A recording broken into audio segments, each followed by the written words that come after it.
pasti ada yang mengatur. Kamu tugasnya harus begini, kamu tugasnya harus begini, menutupi, acak-acak TKP, barangkali ada CCTV di titik A, di titik B, di titik C, ambillah. Misalkan seperti itu, servernya ambil atau memory card-nya diganti atau bagaimana. Itu sudah. Oke teman-teman, bagaimana kabar kalian semuanya? Kita lanjutkan kembali pembahasan kasus Subang ini.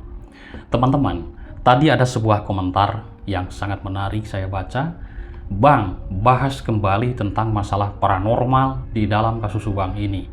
Saya kaget, paranormal. Saya ingat-ingat kembali dan juga melihat dari berbagai channel YouTube yang mengikuti kasus Subang ini. Akhirnya, ya, saya teringat dengan seorang paranormal penerawang. Siapa itu? Hart Gumai.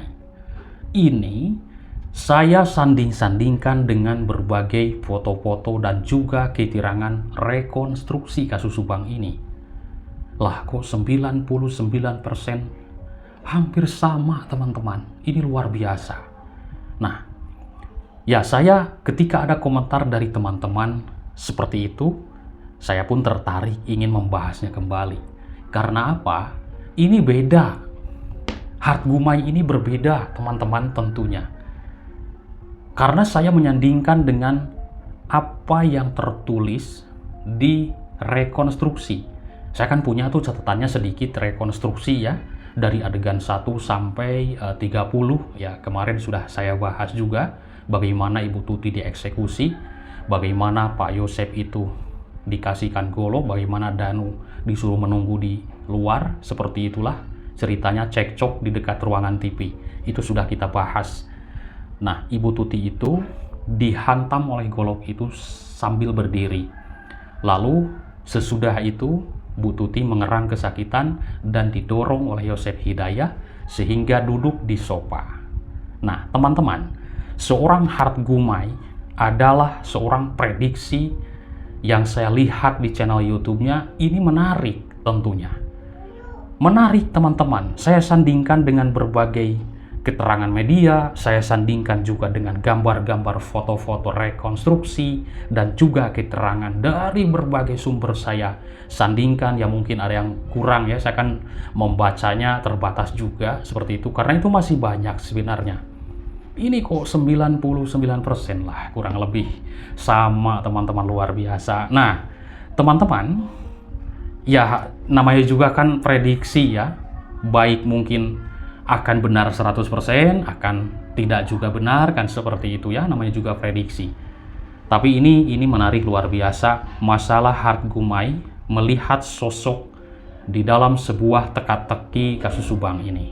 Baik teman-teman, di dalam kasus Subang ini, yaitu sudah banyak sekali yang turun, baik dari aparat kepolisian, Polda, Polsek, Polres, baik dari para pakarnya, pakar hukum, pakar kriminolog, ya kan, pakar mikroekspresi, baik forensik, dan juga semua para pakar hukum mengikuti kasus Subang ini.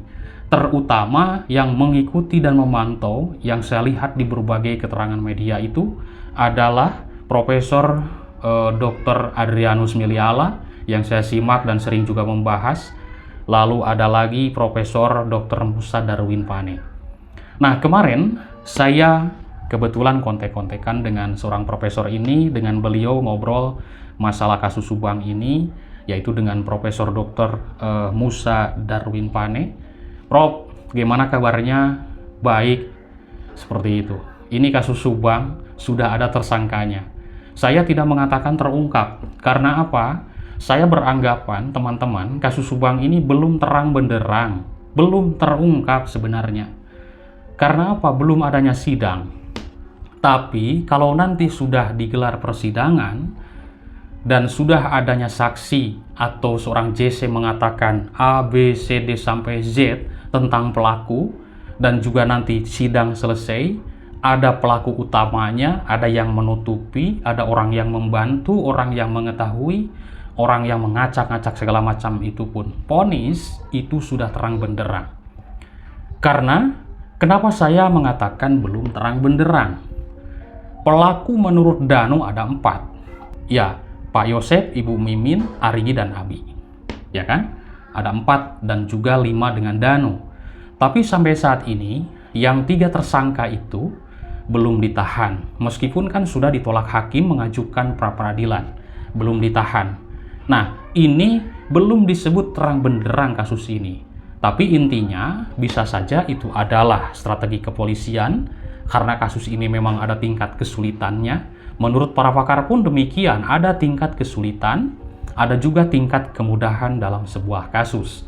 Mungkin kasus Subang ini berhubung TKP waktu itu sudah rusak, ya kan, sudah ada yang mengacak-ngacak, sehingga munculnya OOJ di sini.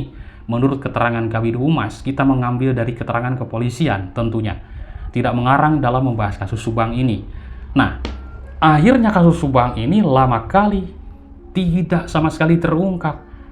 Lama kali tidak terang benderang kan? Nah, sampai saat ini meskipun sudah ada tersangkanya. Lalu beliau, Profesor Dr. Musa Darwin Pane, ya membuat video karena saya meminta, Prof, bagaimana tanggapan Anda tentang kasus ini yang sudah ada tersangkanya. Beliau ngirim video, nanti ada videonya, nanti teman-teman simak saja. Pendek sih videonya, ya beliau juga mengatakan maaf pendek, katanya seperti itu. Ya Prof, tidak apa-apa, terima kasih videonya seperti itu, teman-teman. Nah, pakar hukum Dr. Musa Darwin Pane ini ikut angkat bicara dalam kasus Subang, sebab pelaku pembunuh Tuti dan Amel tersebut belum juga terungkap atau tertangkap. Dan mungkin sekarang sudah tertangkap, itulah keterangan versi Danu, karena saya hanya mengetahui dari Danu saja yang menyebutkan pelakunya. Tidak mengetahui bagaimana Yoris mengatakan siapa pelakunya. Yoris kan tidak mengatakan pelakunya.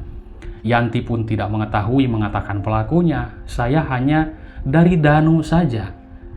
Danu mengatakan pelaku itu Yosep, Mimin, Arigi, dan juga Abi tentunya. Nah, tapi sampai saat ini kan yang 3 belum dilakukan penahanan, teman-teman. Jadi saya beranggapan kasus ini belum sama sekali terang, masih remang-remang. Seperti itu. Ya, semoga saja intinya pihak kepolisian Polda Jabar yang menangani kasus ini diberikan kelancaran. Tidak ada gangguan dan halangan apapun, harus selesai kasus ini. Yang seperti kita ketahui bahwa kasus ini kan sudah menjadi perhatian nasional masyarakat Indonesia. Seperti itu. Ini masyarakat memantau sekali yang saya lihat di berbagai kolom komentar. Menarik luar biasa, teman-teman. Nah, menurut keterangan dari Musa Darwin Pane, oleh karena itu, ini seorang profesor ini menduga ada dalang yang memerintahkan pelaku tersebut untuk menghabisi nyawa Tuti dan Amel. Ada seorang dalang, pasti. Pasti ada yang mengatur. Kamu tugasnya harus begini, kamu tugasnya harus begini, menutupi, acak-acak TKP, barangkali ada CCTV, di titik A, di titik B, di titik C, ambillah. Misalkan seperti itu, servernya ambil atau memory care-nya diganti atau bagaimana. Itu sudah ada sebenarnya. Itu dugaan kita sudah ada seperti itu. Seorang dalang yang mengatur skenario pasti dalam sebuah kasus seperti ini, teman-teman. Nah, saya dulu masih ingat CCTV yang ada di SMA itu, menurut Satpam kena petir, rusak katanya. Saya kan bertanya waktu itu dengan Harry di sana, gimana CCTV yang di SMA di sini di depan ke Satpam tersebut, itu sudah rusak katanya bang, kena petir. Saya masih ingat tuh ucapannya, kena petir, teman-teman. Provider kan atau server atau memori kan di dalam, masa kena petir sih? Petirnya masuk ke dalam atau bagaimana? Ini saya tidak paham. Aduh, kena petir. Oke, teman-teman. Menurut keterangan dari seorang profesor, kalau melihat dari pemaparan kepolisian yang disampaikan kepada media massa, memang ini pelakunya tidak hanya 1 orang dan sudah direncanakan dengan matang. Pasti. Ada sebuah bahasa perencanaan. Begitu saya membaca rekonstruksi, benar sekali ini ada perencanaan Yosep dengan seorang Danu ketemuan di Pecel Lele. Tapi kalau saya melihat dari percakapan tersebut di dalam rekonstruksi, Yosep lah yang menyuruh-nyuruh Danu. Dia curhat ke Danu, tidak punya duit. Tolong mintakan ke Bibi atau Amel dikasih 20.000. Tolong mintakan lagi, tidak ada Pak, kata Ibu Tuti, ya kan? Seperti itu. Akhirnya curhat ke Danu. No, nanti bantuin Mamang, Mamang tidak punya duit. Seperti itu. Emang dijatah Mang, kata Danu tuh. Ya kan Danu tahu sendiri, seperti itu kata Yosep kan. Nanti Danu ambilin golok. Danu mengambil golok di malam hari. Kalau orang yang normal itu kan akan curiga. Buat apa Mang golok? Coba bayangkan di malam hari, sedangkan sudah ada percakapan seperti itu. Benarkah percakapan tersebut di malam yang mau menuju ke hari H atau sebelum-sebelumnya? Atau mungkin Danu menyingkat pembicaraan tersebut? Atau dulu-dulu kan kita tidak tahu. Yang tahunya Danu itu ketemu di tanggal 17 malam, tanggal 18 langsung eksekusi, ya kan? Tidak ada perencanaan sebulan kemudian atau setahun kemudian. Itu tidak ada. Aneh juga memang, banyak yang berkomentar, kok langsung begitu ya? Seperti itu. Tapi kalau saya analisa, ini kalau masalah perencanaan tentunya ada dari dulu-dulu atau juga mungkin spontanitas atau bagaimana, kalap, ya kan?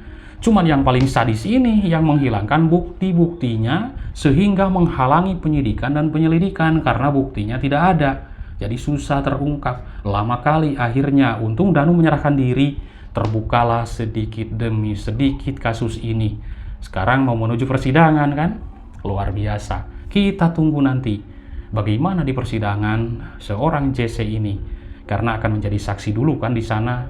Jadi saksi melihat, mendengar, menyaksikan, yaitu merasakan di tempat kejadian perkara, akan menjelaskan bagaimana Yosep melakukan hal-hal pembunuhan di TKP menurut Danu.